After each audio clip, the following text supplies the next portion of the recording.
Welcome back to the show. On Monday, the death was announced of Tom Reardon, Irish Olympian and long-standing athletics and GAA journalist. You can talk about the 13 Irish records, the 12 national titles he won, working for independent newspapers for 38 years and covering every Olympic Games up until the year 2000 in Sydney. To look back on a life that was packed to the full are journalists Cliona, Foley and Vincent Hogan, both of whom were long-standing colleagues of Tom's and also long-standing friends as well, of course, in the line of duty. Welcome along to you both. I mentioned all those records and years and numbers and all that at the top. I suppose, Cliona, what's been staggering over the last couple of days when you see the outpouring towards the O'Riordan family and memories of Tom is that it's not any of that. It's the personal nature of the relationships that kind of sticks out when talking about the tributes to him over the past couple of days. Yeah, Vincent will tell you, as long as I worked with him, and I'm sure Vincent will probably say the same, he never spoke about the Olympics. He never talked about an Irish record or winning anything. That was just not his way at all. He was very private, very proud, kind of private man, very interesting man, brilliant sense of humour. Just unending enthusiasm for everything he did. He used to bounce into the office as if he was still 12 years old. Very, still as fit looking as ever too at the time. Looked like a greyhound, your classic long distance runner. Physique that he held all his life. But Tom never ever spoke, and I'd be really interested to hear it. I remember asking him even about he went to America. In 1957, he went to Idaho from the middle of Kerry, which is, when you think about that. And I asked him, remember once, about what was it like to go to America on scholarship. And the only thing he told me, which I thought was so reflective of him and where he was from, was he said it was the potato state. And that was his interest in it, because he came from farming stock and he was still big into farming and rural life, and there were all those things. But he never spoke about running the Olympics or getting the athletic scholarship or anything like that. Sure he didn't, Vincent? No, I would absolutely agree totally with Cliona there. And I'll say something against myself. I went to the Atlanta Games in '96 with Tom, not even realising Tom had been an Olympian. Now that will show you how kind of low-key he was about everything he had done himself. And I thought a lot about this afterwards, because I was at 6 Olympics and 2 of them were with Tom, Atlanta and Sydney. And the more I went into those Olympics, the more fascinated I became sitting on a flight going into an Olympic city, and you're surrounded by Olympic athletes, and you think of the psychological tyranny of the 4-yearly cycle and everything they've put in for a moment that could be a minute long or 2 hours long. And there you saw so many haunted people. And I'd love to have spoken to Tom about the experience of '64 in Tokyo. Obviously, he ended up disappointed not making the 5,000 metre final, but he never spoke about stuff like that. Tom Reardon just wore his achievements so lightly. And, I joined the Irish Independent in 1985, and growing up in Neenah, County Tipperary, our house was an Irish Independent house. So all of these people, the Sean Diffleys, the Colm Smiths, the Noel Dunns, the Damien McElroys, Kieran Rooney's, Tom McGinty, Carl McGinty, Tom Cryan, and Tom Reardon, they were superstars to me. And I remember going in 1985, and just down 3 doors down from the old independent offices in Abbey Street was the Oval Bar. And if you went into the Oval Bar back then, framed caricatures of all of those writers were up on the walls. These guys were superstars, but the only one of them that actually had this body of high achievement as a sportsman himself was Tom Reardon. But most of us never even knew the extent of it. Like, I think back now, and Ian, his son, writing for the Irish Times, has written beautifully about his dad in recent times. And I've learned so much from Ian's columns about Tom. And then Sinead Kassan, his niece, did an interview with Tom, I think it was in 2017, to mark his 80th. And I learned more from that. And I'm kind of shocked that I could have spent so much time in the company of this man and known so little about him. The piece with Sinead from 2017, it's actually like when you go into it, you think it's going to be a full-on profile, and it is. And there aren't even, it's not as if it's laden with quotes from Tom, but from what you do hear from him, Cliona, you do get a sense of the man he was and the kind of person that he would have added to an office environment or to bring to a games. There's a sense that the less he spoke, the more he said. Would that be accurate? And when he did speak, he had a great sense of humour and a really, really great, just a twinkle in his eye when he would crack a joke. You'd all crack up. I saw a brilliant line. Somebody quoted today, Aidan O'Hara from The Independent had a great line. He was saying he rang Gillian O'Sullivan's house once, the race walker who won a silver medal in the World Championships. He rang her house once and they said she was out for a walk. She'd gone out for a walk, and he answered straight off the bat, will she be 10 minutes or 3 hours? Which I thought was just genius, that Aidan remembered it. And he had that really quick, fast Kerry wit. But yeah, I think we were just talking before we came on air, Vincent and I, what was amazing about him in a business that was then, probably was, but is particularly so now, he didn't have a cynical bone in his body. Tom walked into the office every day, and he would be in the office every day with the same enthusiasm that he probably walked into, primary school with. He just... everything, especially about sport, excited him, and GA as well. He was as interested in GA and his beloved Kerry, of course, and he had a few blind spots. Kerry was one of them, clearly. But he approached everything with that kind of infectious enthusiasm. I think Johnny Watson's described him this week as an evangelist, and he was. Everybody was just everything interested him, and as I said, there was never any cynicism. He was genuinely interested. But what made him unique, I suppose, first of all, was, and he wasn't just an Olympian as a journalist. That's very, very rare. It's very rare that somebody has that expertise in a sport. And you see a lot of ex-athletes now who become commentators and analysts and co-commentators, but they're not journalists. And Tom had a nose for a story, didn't he? I mean, he really did, Vincent. I saw Sonia Sullivan in a piece this week with Carl Denny saying, he could be like a dog with a bone. If you went after the story, he would not let it go. So he was a really good journalist as well. He was outstanding, Cliona. He could cover stuff in forensic detail. But the thing that does strike me, and you talk about that enthusiasm, and in today's cynical world, it's almost it's depicted as innocence by some people. But he could write with that enthusiasm about people who had achieved nothing remotely close to what he'd achieved himself. And that was the beautiful thing about him. Ego was gone out of the way. But it wasn't just about sport. You could sit beside Tom at a GA match and he'd talk about being up cutting turf. He loved it. The day before.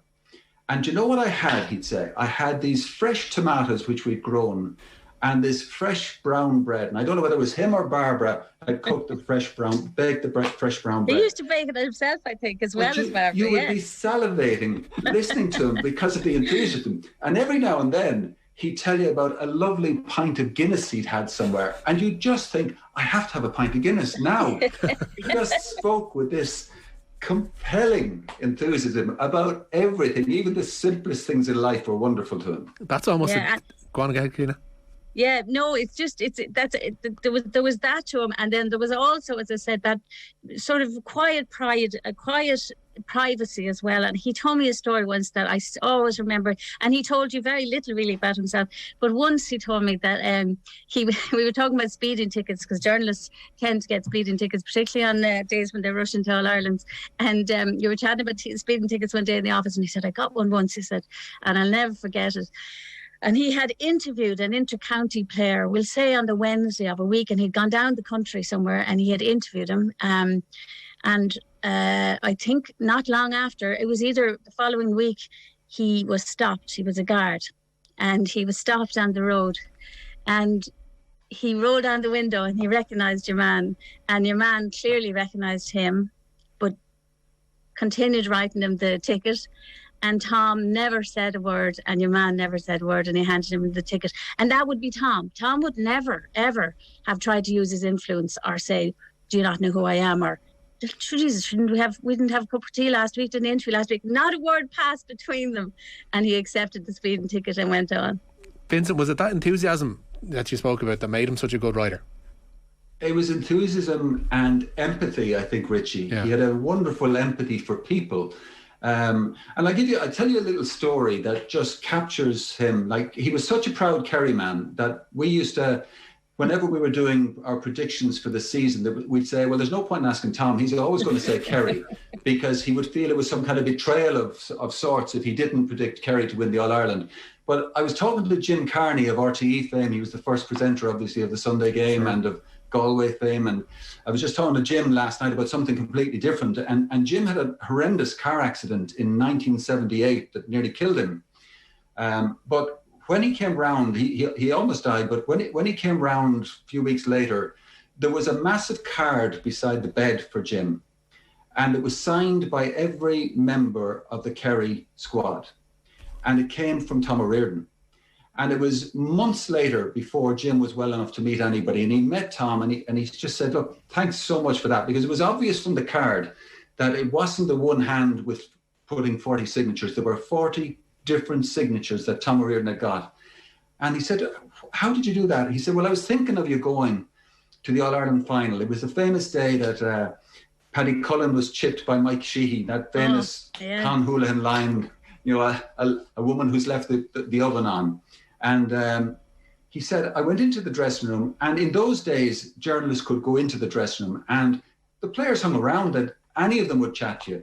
And so he meticulously went through the entire squad and get them to sign a get well message for Jim Carney. So here he is, working at an All-Ireland final in a busy, stressful enough day for a journalist. And that was Tom Reardon's instinct. Jim Carney has had a horrific accident, and I'm going to do this for him. And Jim still has that card to this day.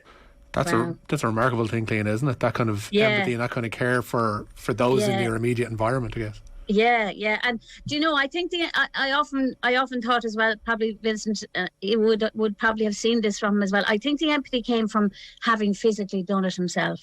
Like he loved endurance athletes. Obviously, he loved Gaelic footballers. He loved GA. He loved Kerry hurling. Like he was recognised. He's one of the journalists in the GA have a kind of I think it's a Mick Dunn Award, and he was recognised in their Hall of Fame for his GA journalism. So he wasn't just a brilliant athletics writer, but he loved people who put their bodies through a lot. He really appreciated that, and I think that's where the empathy came from, because he obviously did it himself.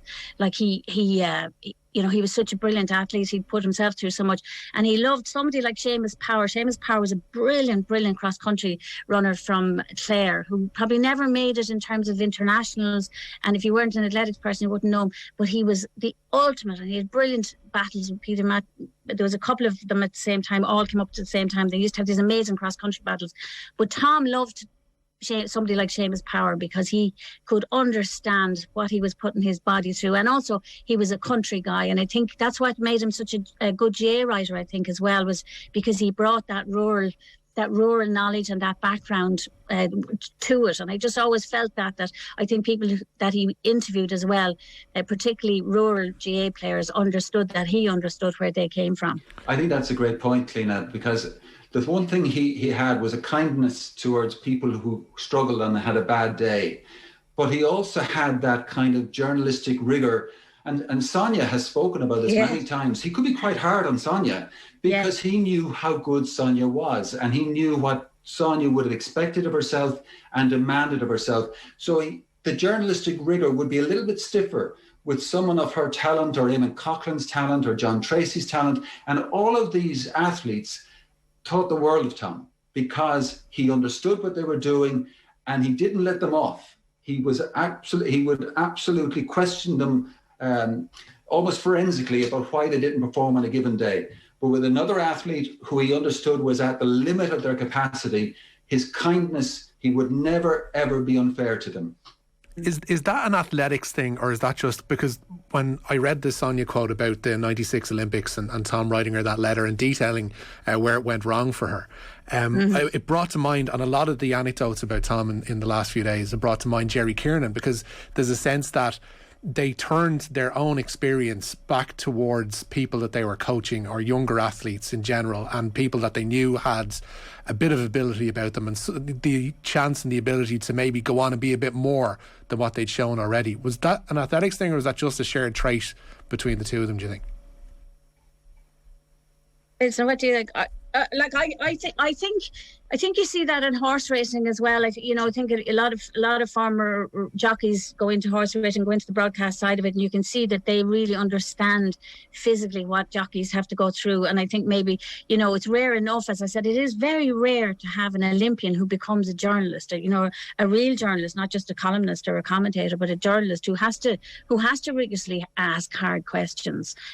So I think there was that element that, and himself and Jerry Kiernan would have had great to-dos.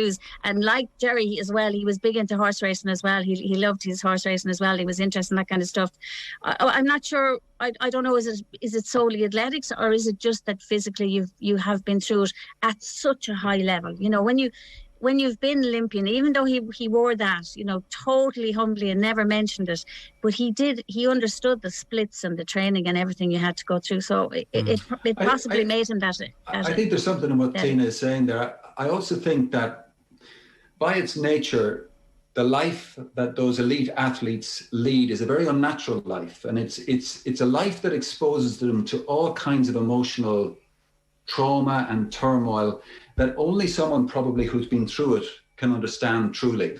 And most of us who cover Olympics or cover World Championships, that we really don't quite get that. We don't understand what they've been through. And sometimes I remember, for example, asking one Olympian when they'd not made the Olympic final, was that an opportunity let slip?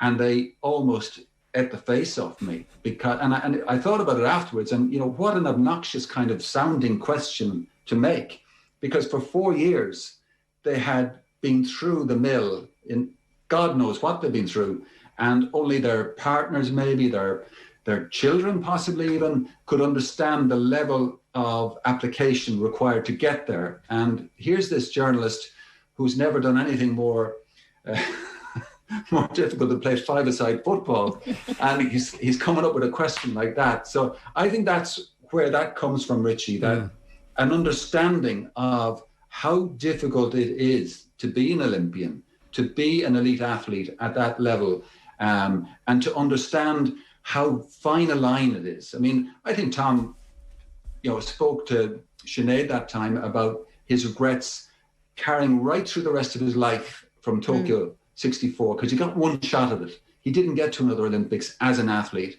And, that stays with you. You don't just flush that out of your system. It's a huge thing that stays with you forever. When you had that chance, what did you do?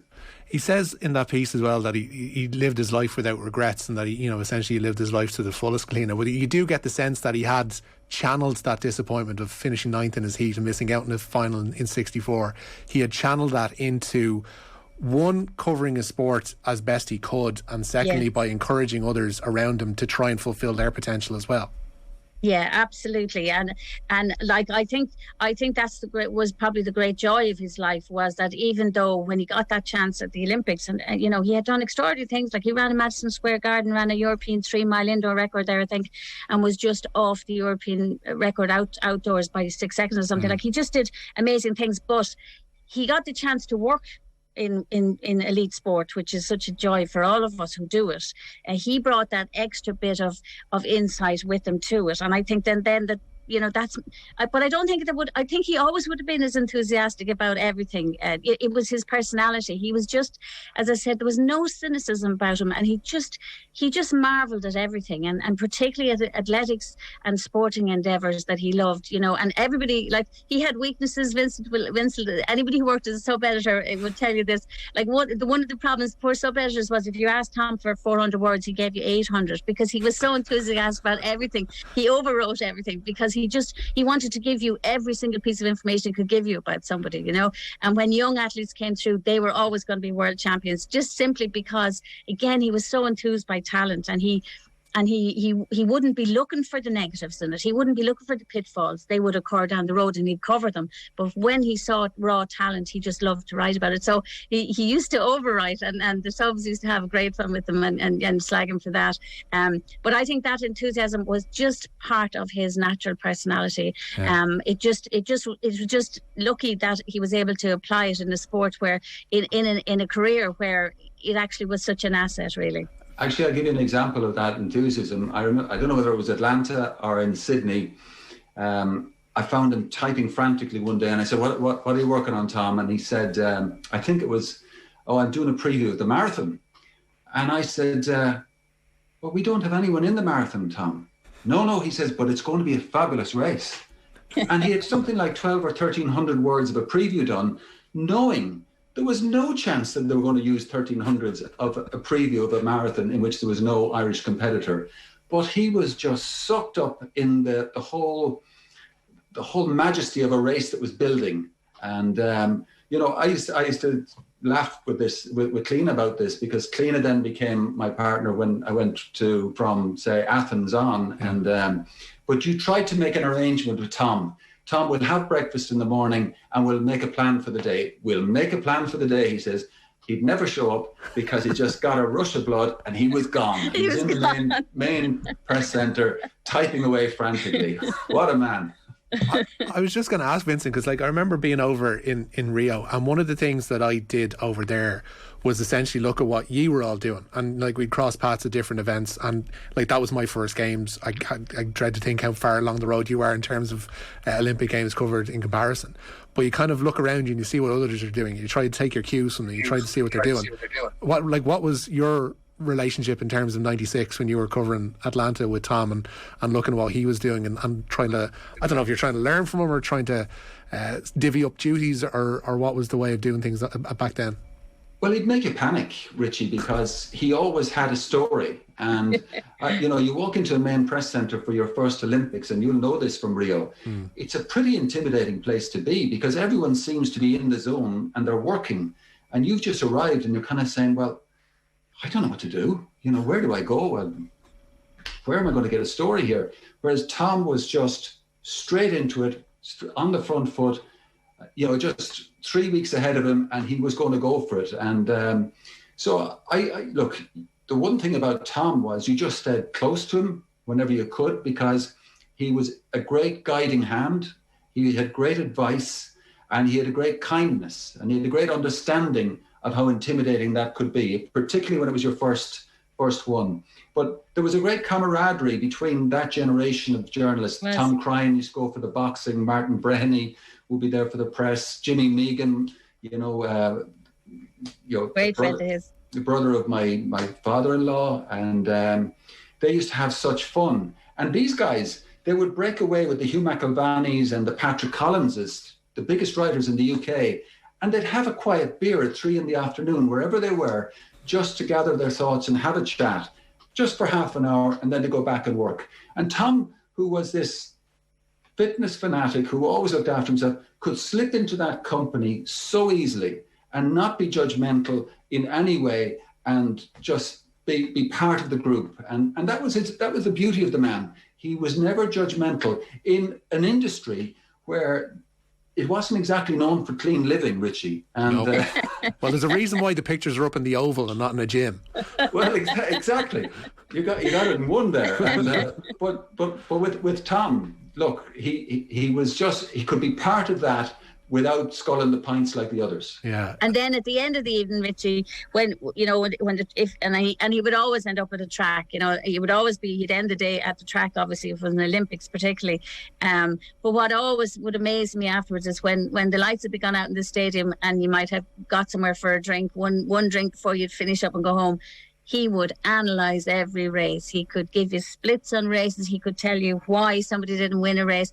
That equally fascinated him. He just thought about athletics so deeply and so enthusiastically, and loved the whole tactical thing of it. He was brilliant on tactics, and just would really love to analyse, and would be full of regrets, particularly for Irish athletes, who would be saying, oh, if only they had done that. He would nearly take it to heart. He would feel deeply for them, that they didn't get through that heat or that they didn't make a medal. He really cared. Without wanting to turn the conversation inwards, I guess, it's kind of, his passing marks the fact that that's an era of Irish journalism that is kind of drifting away. The idea that a newspaper would have a dedicated athletics columnist, etc., is becoming all the more rarer in an industry that's contracting further and further year on year.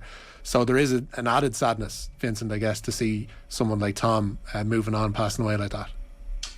There is definitely, Richie, but he wasn't just an athletics correspondent, because with the best will in the world, the focus on athletics is a kind of a 4-yearly thing, or maybe the World Championships or European Championships, but it's certainly not a 12-month thing, you know. And Tom was a very good GA writer, really wrote some beautiful stuff on the GA, and he could turn his hand to anything. And I have to say, I was really shocked. You know, Malachy Clerkin sent me a message on Monday.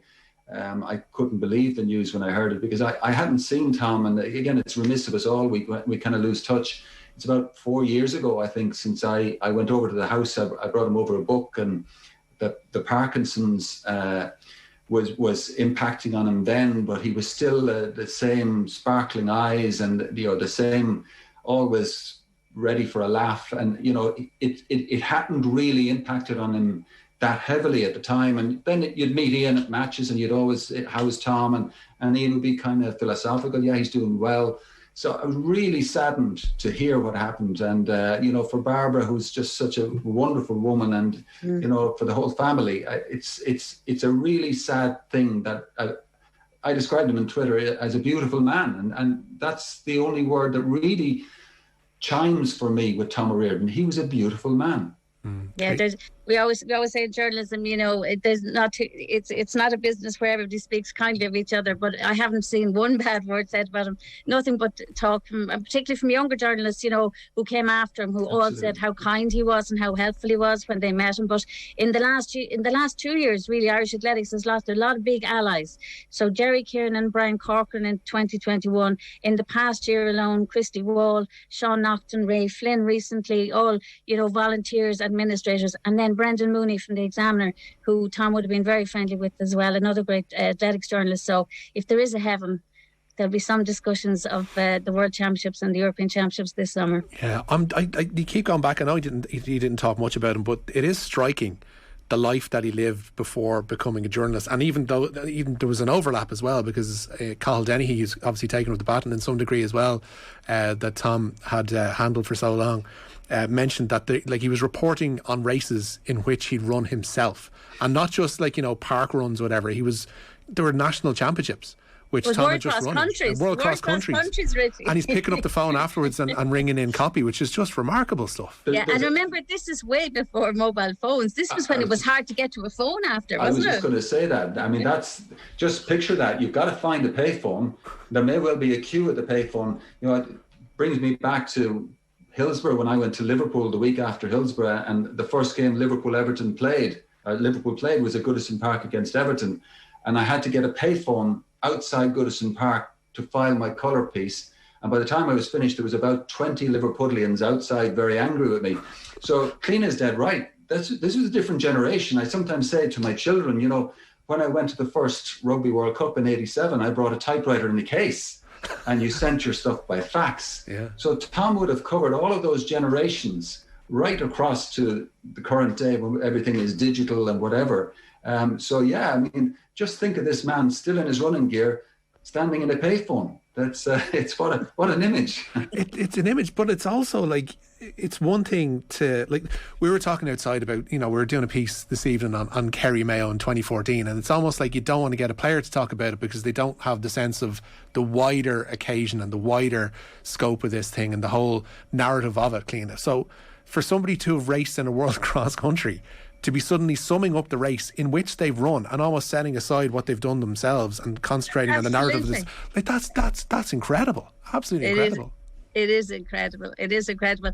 But you know, the one thing I really would love to have known more was about what Idaho State was like when he went to university there. Because as I said, he went from Ardfert and Kerry out to almost to the west coast of America. And when he qualified, I think in 61, then he went to California to train. And it just culturally, like the early 60s in California, the whole thing was just, must have been so amazing and so incredible. And yet, as I said, I was always amazed at how he just wouldn't talk about it, and he was always on to the next thing. He loved the next big thing coming up, or the next big thing coming up in sport, and he loved new talent as well. He always loved to see young talent coming, whether it was GA, you know, or athletics. He'd be in the Monday morning to say, oh, wait till I tell you about the fella I saw yesterday, or the athlete I saw yesterday. So, but yeah, that ability to, I mean, as I said, that's what made him totally unique. We called him the runner. He was always known at the office as the runner. Those were the days when sports journalists were colourful enough to have nicknames. And his one was so appropriate because he was always on the balls of his feet. He was always ready to go. It didn't matter. And I never saw the man wear athleisure gear in my life. He always had a lovely sports coat and was always beautifully dressed. And yet he could have flown out that door and dropped everything, and he'd be down. He could have done a 4-minute mile, I'd say, to get down if there was a story. Like, he had a brilliant nose for a story, and he was a proper journalist. Once those papers are put to bed, Vincent, and you all head down to the Oval, was there any almost like prodding of him to try and get those stories of heading over to Idaho in 57 or the Olympics or anything like that, or did he just fob it off and just say, sure, look it, I want to talk about this, I want to talk about something else? No, I have no memory of him ever talking about it. I mean, one of the things that I've only discovered reading obituaries in the last couple of days, Richie, is I had no idea he managed the Irish team at the World Cross Country Championships. I didn't know that either. In 1979. And this was the year, of course, John Tracy successfully defended his title that he won in Scotland the year before. And for me, that was such a big event. But Tom Reardon at the time was a big journalist with the Irish Independent, and yet he managed that team. And, as someone said, well, he wouldn't have any trouble getting quotes from the athletes afterwards because he was the manager. But to answer your question, Richie, no, I can never remember people even remotely talking about Tom's career as an athlete, because it was just an understanding almost that he wasn't particularly interested in talking about it. He was more interested in other people and what they were doing. And like I said, sometimes people who were achieving only a fraction of what he himself had achieved, but he was more interested in them. Yeah, and it's brilliant to see how Ian, his son, has almost followed in his footsteps, almost beat for beat. I mean, going from being an impressive runner into being an even more impressive journalist, like that's quite a tale in itself. It is, and I think Tom was very, very proud of Ian, and Ian likewise very proud of Tom. And as a father, I must say I found it very moving some of the times the way Ian has written about Tom, because we all want our children to love us, and the one thing that Tom Reardon was under no illusions about was the pride his family had in him, not just as an athlete or a journalist, but as a human being. And I think that's shone through, that everybody who knew Tom Reardon, be it family, friends, athletes he wrote about, GA players he dealt with, the great Paddy O'Shea loved the bones of the man. And but they all just loved the human side of Tom. And that's what we'll miss. Our journalism or whatever we do in our lives professionally will pass into the ether, but the human side, that's what we remember, what we'll cherish. Vincent, I think that's an appropriate way in which to end things and our memories of Tom Reardon here. It's been an absolute pleasure to walk down memory lane and talk about Tom with both of you and get that experience and just, I guess, have some of them rub off on the rest of us. And it's been an absolute pleasure. Vincent Hogan and Cliona Foley with the memories of Tom Reardon. Thank you both. Thanks, Richie.